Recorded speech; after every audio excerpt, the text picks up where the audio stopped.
नमस्कार, मंडल news bulletin में आपका स्वागत है। आइए पेश करते हैं आज के कुछ प्रमुख व मुख्य समाचार। अब तक यदि आपने मंडल न्यूज़ के इस चैनल को लाइक व सब्सक्राइब नहीं किया है तो जल्द से जल्द इस चैनल को लाइक व सब्सक्राइब जरूर कर दें।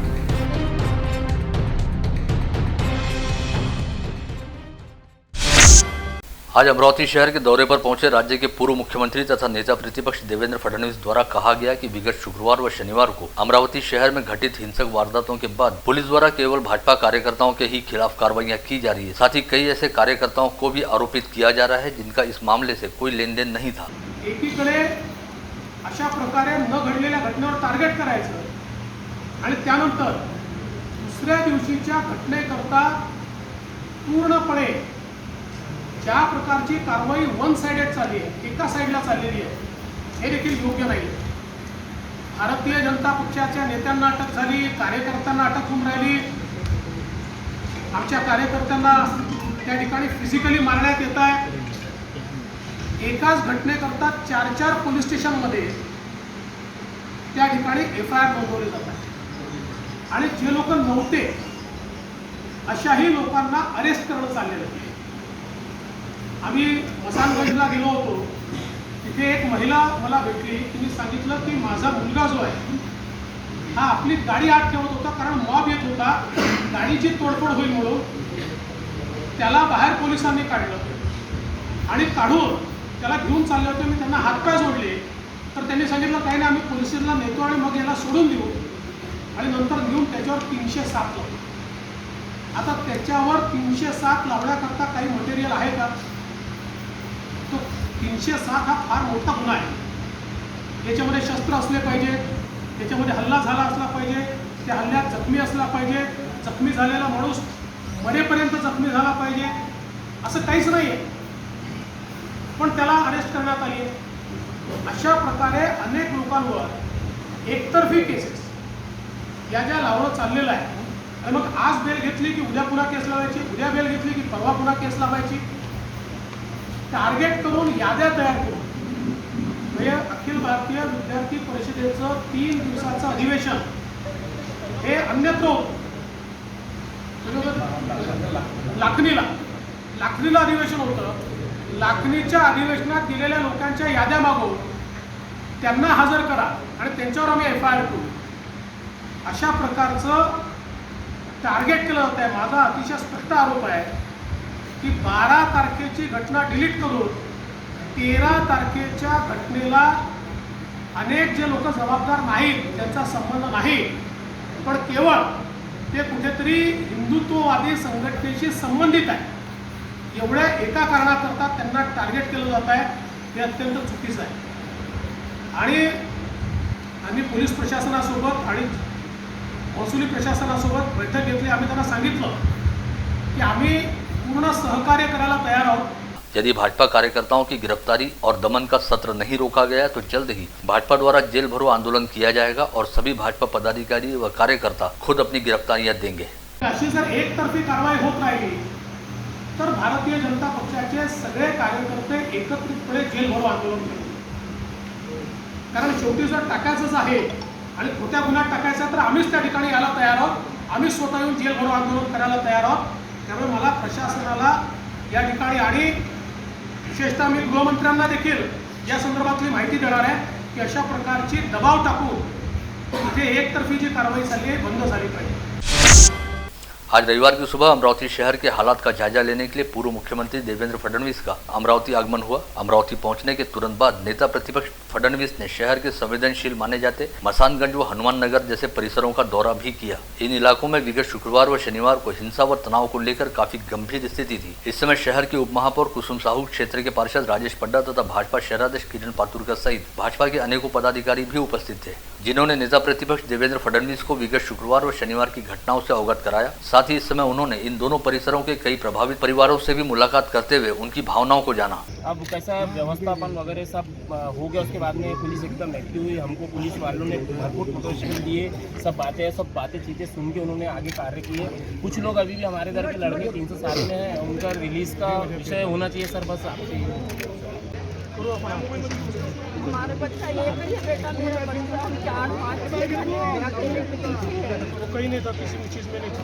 गाडी घेऊन राहिला तर गाडी बाहेर होती, आपली गाडीचं तोडफोड नुकसान नाही झालं पाहिजे त्या कारणामुळे तो गाडी अंदर घेऊन राहिला होता घरातून. मॅडम लात मार के दरवाजा खोल के निकाला जबरदस्ती बच्चे को, गाड़ी रख रहा था, उसको लेकर गए, 107 लगाए। और डबल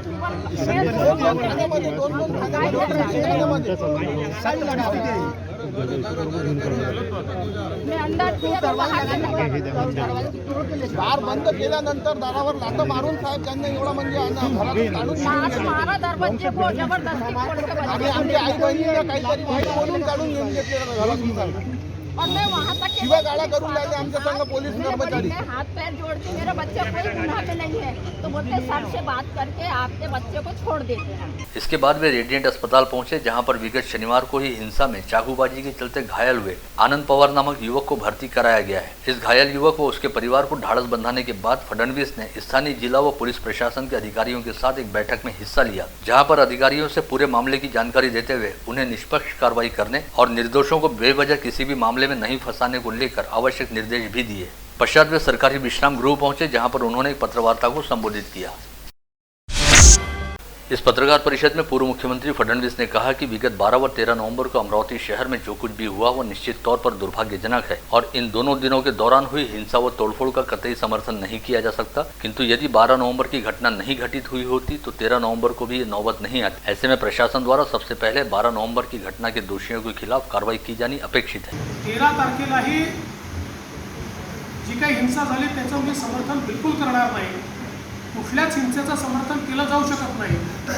पण हे सांगण्याचं कारण याकरता आहे की आता राज्य सरकारमधले अधिकारी, अमरावती जिल्ह्यातले मंत्री, पालकमंत्री सगळे 12 तारखेची घटना डिलीट करून केवळ 13 तारखेची घटना जणू काही स्टँड अलोन घटना आहे अशा प्रकारचं चित्र जे तयार करताय ते चित्र चुकीचं आहे।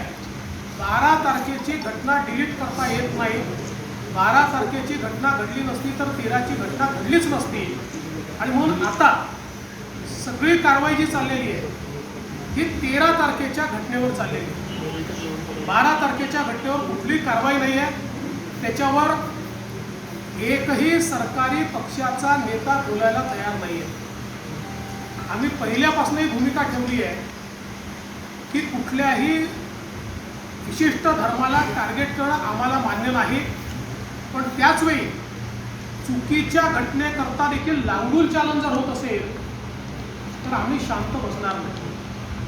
आणि आता जे आपण या ठिकाणी बघतोय, एकीकडे अशा प्रकारे न घडलेल्या घटनेवर टार्गेट करायचं आणि त्यानंतर दुसऱ्या दिवशीच्या घटनेकरता पूर्णपणे किंतु अमरावती की पालक मंत्री और यहाँ का प्रशासन 12 नवंबर की घटना को लगभग ढांकने व छिपाने का प्रयास कर रहे हैं। वहीं 13 नवंबर के लिए भाजपा कार्यकर्ताओं को बाकायदा सूची बनाकर चुन चुन कर उठाया जा रहा है। भाजपा के जिन नेताओं, पदाधिकारियों और कार्यकर्ताओं का 13 नवंबर के बंद व आंदोलन में सहभाग था, उनकी गिरफ्तारी पर हमें कोई आक्षेप नहीं, किंतु एक ही मामले को लेकर एक ही व्यक्ति के खिलाफ जिस तरह से 4-4, 5-5 अपराध दर्ज किए जा रहे हैं, साथ ही कई बेकसूर कार्यकर्ताओं को भी नामजद किया जा रहा है, जिससे पालक मंत्री व प्रशासन का हेतु व उद्देश्य समझ में आ रहे हैं। इसे कदापि बर्दाश्त नहीं किया जाएगा। यह सीधे सीधे अल्पसंख्यक समुदाय की तुष्टीकरण करने का प्रयास है। ज्या प्रकारची कारवाई वन साइडेड चालली आहे, एका साईडला चाललेली आहे, हे देखील योग्य नाही। भारतीय जनता पक्षाच्या नेत्यांना अटक झाली, कार्यकर्त्यांना अटक होऊन राहिली, आमच्या कार्यकर्त्यांना त्या ठिकाणी फिजिकली मारण्यात येत आहे। एकाच घटनेकरता 4-4 पोलीस स्टेशनमध्ये त्या ठिकाणी FIR नोंदवले जातात आणि जे लोक नव्हते अशाही लोकांना अरेस्ट करणं चाललेलं आहे। इस पत्रवार्ता के दौरान फडणवीस ने यह भी कहा कि त्रिपुरा की जिस घटना को आधार बनाकर यहाँ पर सब कुछ हुआ है, हकीकत में ऐसी कोई घटना त्रिपुरा में घटित ही नहीं हुई थी, बल्कि CPIM के जलते ऑफिस को जलती मस्जिद दिखाया गया और दिल्ली सहित पाकिस्तान की कुछ घटनाओं को त्रिपुरा का बताते हुए उनके वीडियो सोशल मीडिया पर वायरल किए गए, जिसके बाद त्रिपुरा सरकार ने तुरंत ही अपनी ओर से स्पष्टीकरण भी जारी किया। लेकिन इसके बावजूद विगत 8 नवंबर को कांग्रेस के पूर्व अध्यक्ष व सांसद राहुल गांधी ने इसी घटना को लेकर एक ट्वीट किया, जिसके बाद बंद और आंदोलन की बातें होने लगी। यह सब एक क्रोनोलॉजी का हिस्सा था, अतः सरकार ने भाजपा पर आरोप लगाने की बजाय इस बात की जांच की जानी चाहिए कि हकीकत में इन तमाम घटनाओं के पीछे किसका मास्टरमाइंड काम कर रहा था और क्यों बीते शुक्रवार को बिना अनुमति निकाले गए मोर्चे की जानकारी खुफिया विभाग व पुलिस सहित प्रशासन के पास नहीं थी। साथ ही हजारों लोगों की भीड़ को जिलाधीश कार्यालय तक कैसे पहुंचने दिया गया। फेक अशा प्रकारचे क्रिएटिव्ह तयार करून आणि त्यातनं कुठेतरी त्रिपुरामध्ये अल्पसंख्याक समाजावर हल्ला झालाय, मशिदी तोडण्यात आल्या आहेत, अशा प्रकारचा एक फेक नरेटिव्ह तयार करण्यात आला। आपल्याला कल्पना आहे की त्यानंतर त्याचा पर्दाफाश झाला। जी मशीद जळते असं दाखवण्यात आलं ते CPIMचं एक ऑफिस होतं की ज्याला आग लागली होती त्याचे फोटो होते। कुराण शरीफ जाळतायत अशा प्रकारे जे दाखवण्यात आलं ते दिल्लीच्या एका कॅम्पमध्ये त्या ठिकाणी जी काही आग लागली होती तिथला तो व्हिज्युअल होता। काही रोहिंग्यांचे फोटो होते, काही पाकिस्तानातल्या एका शहरातले फोटो होते आणि अशा सगळ्या फोटोंच्या भरोशावर देशभरामध्ये जाणीवपूर्वक एक नरेटिव्ह तयार करण्याकरता समाजाला भडकवण्यात आलं। आणि आमचं तर स्पष्ट मत आहे, इतके मोठे मोर्चे एकाच दिवशी शहराच्या राज्याच्या वेगवेगळ्या शहरांमध्ये निघतात। हे काही आत्ता ठरवलं आणि लगेच निघाले असे मोर्चे नाही आहेत। वेल प्लॅन्ड, योग्य प्रकारे योजना करून नियोजित अशा प्रकारचे मोर्चे आहेत। आणि म्हणूनच इतके मोठे मोर्चे मग नांदेड असेल, मालेगाव असेल, अमरावती असेल किंवा राज्यातले इतर भाग असतील, एकाच दिवशी एकाच वेळी हे मोर्चे निघाले आहेत। आणि म्हणून पहिल्यांदा तर याची चौकशी झाली पाहिजे की या फेक न्यूजच्या आधारावर हे मोर्चे प्लॅन कोणी केले, त्यांची याच्या पाठीमागची भूमिका काय होती। महाराष्ट्रामध्ये आणि देशामध्ये अराजकता तयार झाली पाहिजे, सामाजिक सद्भाव बिघडला पाहिजे, दंगे झाले पाहिजेत, अशा मानसिकतेतनं तयार केलेला हा संपूर्ण कट होता का, याचीही चौकशी झाली पाहिजे। इस दौरान जब यह पूछा गया कि विगत दिनों भाजपा नेता आशीष शेलार व रजा अकादमी के लोगों के फोटो सामने आए थे तो नेता प्रतिपक्ष देवेंद्र फडणवीस का कहना रहा कि ऐसा फोटो तो रजा अकादमी वालों के साथ मुख्यमंत्री उद्धव ठाकरे का भी है। साथ ही रजा अकादमी को भाजपा की बी टीम बताए जाने पर उन्होंने कहा कि भाजपा का एक जिम्मेदार पदाधिकारी होने के नाते वे इस मंच से रजा अकादमी पर प्रतिबंध लगाए जाने की मांग करते हैं। यदि कांग्रेस में दम है तो महाविकास आघाड़ी सरकार के जरिए रजा अकादमी को प्रतिबंधित करके दिखाए। तुम्ही जर विचार करा रजा अकादमी वाल्यांसोबत कोणाचे फोटो आहेत हे देखील एकदा तुम्ही शेलारांचे पण सांगतो। शेलारांचा फोटो तुम्ही दाखवला, मुख्यमंत्र्यांचा दाखवला का? दाखवला का? नाही दाखवला। काँग्रेसच्या सगळ्या मंत्र्यांचा दाखवला का? नाही दाखवला। त्यामुळे रजा आणि समजा त्यांचं मत आहे ना रजा अकादमी भाजपचं बी टीम आहे, चला मी आज मागणी करतो त्यांच्यावर बंदी घाला, घालतात? आहे हिंमत? आहे काँग्रेसमध्ये हिंमत? नाही आहे हिंमत, कारण ते कोणाचं पिल्लू आहे सगळ्यांना माहिती आहे। वहीं दूसरी ओर पूर्व मुख्यमंत्री देवेंद्र फडणवीस द्वारा पत्रवार्ता में लगाए गए आरोप पर प्रत्युत्तर देते हुए जिला पालक मंत्री यशोमती ठाकुर ने कहा कि विगत 12 व 13 नवंबर को अमरावती शहर में जो कुछ भी हुआ उसके लिए जिम्मेदार सभी लोगों पर कार्रवाई की जा रही है, जिनमें दोनों समुदायों के लोगों का समावेश है। ऐसे में देवेंद्र फडणवीस ने अमरावती आकर एक तरह से राजनीति से प्रेरित बयान दिया है। साथ ही उन्होंने यह भी कहा कि अब अमरावती पूरी तरह से शांत हो चुकी है, अतः यहाँ पर आकर कोई भी राजनीतिक बयानबाजी करते हुए माहौल को भड़काने का प्रयास न करे। इसके अलावा पालक मंत्री ठाकुर ने यह भी कहा कि इस तरह के दंगे फसाद करवा कर किसे फायदा होता है ये सभी को पता है। खास करून देवेंद्रजी फडणवीसांना, कारण त्या दिवशी मी त्यांना देखील फोन लावलेला होता। काही लोक त्यांच्या पक्षातली खूप विस्फोटक भाषणं करत होती, मी त्यांनाही फोन लावला। सन्मान्य गडकरीजींना पण फोन लावलेला होता। मला माझं शहर, माझं गाव, माझा जिल्हा शांत करायचं होतं आणि ते शांत आम्ही करण्यामध्ये सफल झालेलो आहे। तेही आता त्यांनी देखील शांतता ठेवावी।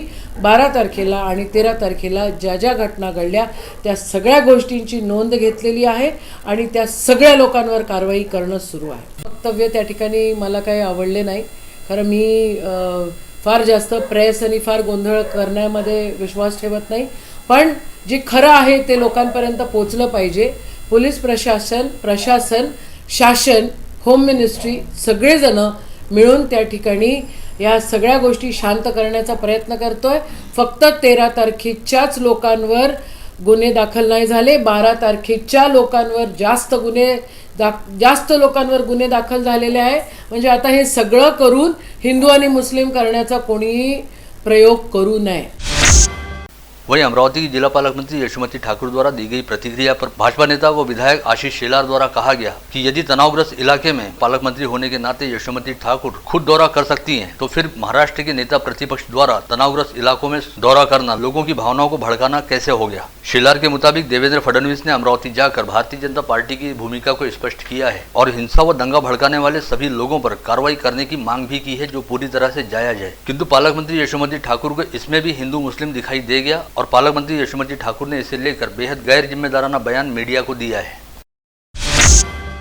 आज एक दिन के दौरे पर आए राज्य के पूर्व मुख्यमंत्री व नेता प्रतिपक्ष देवेंद्र फडणवीस से जिले की सांसद नवनीत राणा ने स्थानीय सरकारी विश्राम गृह पर मुलाकात. इस दौरान दोनों नेताओं के बीच अमरावती शहर के हालात को लेकर विस्तार पूर्वक चर्चा भी हुई. विगत एक सप्ताह से कर्फ्यू की स्थिति जारी रहने के चलते कृषि उत्पन्न बाजार समिति द्वारा संचालित अनाज मंडी सहित थोक सब्जी व फल मंडी में कामकाज पूरी तरह से ठप था. किंतु गत रोज शहर पुलिस आयुक्त डॉक्टर आरती सिंह द्वारा रात्रिकालीन कर्फ्यू में माल की आवाजाही तथा लोडिंग व अनलोडिंग के लिए कुछ छूट दी गई है. ऐसे में मंडी प्रशासन ने कल सोमवार 22 नवंबर से सुबह के समय लगने वाली थोक सब्जी व फल मंडी तथा दोपहर बाद अनाज मंडी को खोलने का फैसला किया है. मूर्तिजापुर से अमरावती आने वाले रास्ते पर धाबुरा फाटे के निकट आज दोपहर करीब 3:30 बजे एक भीषण सड़क हादसा हुआ, जिसमें एक मालवाहक टेम्पो ने मूर्तिजापुर से अमरावती की ओर आ रहे सवारी ऑटो को जोरदार टक्कर मार दी. यह टक्कर इतनी भीषण थी कि ऑटो में सवार 4 वर्षीय बच्ची की मौके पर ही मौत हो गई. वहीं इलाज के दौरान एक 55 वर्षीय महिला ने दम तोड़ दिया. पता चला है कि अमरावती के दशहरा मैदान परिसर निवासी गायकवाड़ व इंगोले परिवार के कुल 10 लोग एक ऑटो में सवार होकर एक विवाह समारोह में शामिल होने हेतु मूर्तिजापुर तहसील अंतर्गत हाथगांव गए थे, जहाँ से विवाह समारोह में शामिल होने के बाद वापस लौटते समय यह ऑटो एक सड़क हादसे का शिकार हो गया. मृतक बच्ची का नाम अंकिता गणेश गायकवाड़ तथा मृतक महिला का नाम वत्सला दीपक इंगोले बताया गया है. वहीं इस हादसे के चलते ऑटो में सवार 8 अन्य लोग घायल हुए हैं, जिनमें से 4 लोगों की स्थिति काफी गंभीर बताई गई है, जिन्हें इलाज के लिए अमरावती के जिला सामान्य अस्पताल में भेजा गया है. वहीं अन्य घायलों को मूर्तिजापुर के ही लक्ष्मीबाई देशमुख उप जिला अस्पताल में इलाज के लिए भर्ती कराया गया है. वारकरियों का श्रद्धा स्थान रहने वाले श्री क्षेत्र कौंडण्यपुर में गत रोज कार्तिक पूर्णिमा उत्सव के निमित्त भगवान विट्ठल व माता रुक्मिणी के दर्शनों हेतु विभिन्न स्थानों से पालकियों सहित वारकरियों का यहां आगमन हुआ. विदर्भ का पंढरपुर कहे जाते व माता रुक्मिणी का मायका रहने वाले कौंडण्यपुर में प्रतिवर्षानुसार इस वर्ष भी श्री विट्ठल रुक्मिणी संस्थान द्वारा बड़ी धूमधाम से कार्तिक पूर्णिमा उत्सव मनाया गया. इस उपलक्ष्य में सुबह सबसे पहले तिवसा के तहसीलदार वैभव फरतारे के हाथों विट्ठल रुक्मिणी की शासकीय पूजा की गई. पश्चात राम राजेश्वराचार्य महाराज की प्रमुख उपस्थिति में दही हांडी का आयोजन भी किया गया. इस समय पालक मंत्री यशोमती ठाकुर की अनुपस्थिति में उनकी सुपुत्री आकांक्षा सोनवणे ठाकुर भी भावी श्रद्धालुओं का उत्साह बढ़ाने हेतु उपस्थित थी. अकोला शहर में कानून व व्यवस्था की स्थिति को अबाधित रखने हेतु लागू किए गए रात्रिकालीन कर्फ्यू को 23 नवंबर की सुबह 6 बजे तक जारी रखा जाएगा, जिसके तहत रात 9 से सुबह 6 बजे तक अकोला में कर्फ्यू रहेगा. वहीं दूसरी ओर अमरावती में भी इस समय रात्रिकालीन कर्फ्यू जारी है और शाम 6 से दूसरे दिन सुबह 9 बजे तक कर्फ्यू लगाया गया है. वहीं दिन के समय कर्फ्यू को पूरी तरह से हटा दिया गया है. साथ ही दिन भर के दौरान शहर में हालात पूरी तरह से सामान्य है. इस दौरान शहर के सभी प्रमुख व्यापारी क्षेत्रों में अब ग्राहकी व खरीदारी पूरी तरह से सामान्य है. साथ ही अब इतवारा बाजार जैसे संवेदनशील इलाके में भी काफी हद तक चहल पहल दिखाई देने लगी है, जिसे देखते हुए कहा जा सकता है कि एक सप्ताह पूर्व घटित हुई तनावपूर्ण घटनाओं को पीछे छोड़कर अब अमरावती नए सिरे से आगे की ओर बढ़ने लगी है. बीती रात अंजनगांव रोड पर कोकरडा निम्बारी फाटे के पास हुए सड़क हादसे में विजय गेडाम नामक एक व्यक्ति घायल हो गया, जिसके पैर व सिर पर काफी गंभीर चोटें आई थी. जिसके बाद विजय गेडाम ने तुरंत ही क्षेत्र के विधायक बलवंत वानखड़े को फोन किया और फोन पर जानकारी मिलने के तुरंत बाद विधायक वानखड़े अपने सहयोगियों के साथ मौके पर पहुंचे और उन्होंने घायल विजय गेडाम को तुरंत अस्पताल में भर्ती कराया. कांग्रेस के शहराध्यक्ष तथा मनपा के नेता प्रतिपक्ष बबलू शेखावत ने केंद्र सरकार द्वारा 3 कृषि कानूनों को वापस लिए जाने की घोषणा का स्वागत करते हुए कहा कि यह 1 वर्ष से किसानों द्वारा किए जा रहे संघर्ष की सफलता है और आज कांग्रेस किसानों के आनंदोत्सव में शामिल है.